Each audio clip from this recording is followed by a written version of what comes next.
have designed the RESHAPE-HF2 trial already 10 years ago, 2013-14 after the 2012 guidelines, and we wanted to know whether really patients with moderate to severe functional mitral regurgitation would benefit from MitraClip therapy on top of optimized medical care.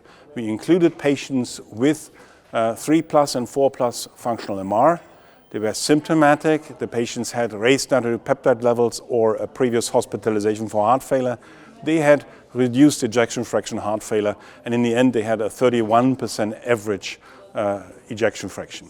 Now, when we did this, we randomized the patients 1-to-1 to receive a MitraClip or not, and then the patients were followed for 24 months, and we had 3 primary endpoints: cardiovascular death and heart failure hospitalizations as recurrent events, heart failure hospitalizations alone as recurrent events, and also the Kansas City Cardiomyopathy Questionnaire overall summary score.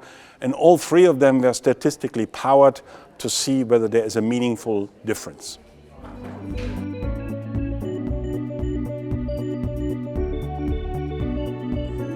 The study was overall very successful. All 3 primary endpoints worked out positively. We had a 36% reduction in cardiovascular death and heart failure hospitalizations, 41% reduction in heart failure hospitalizations alone, both with a p-value of 0.002.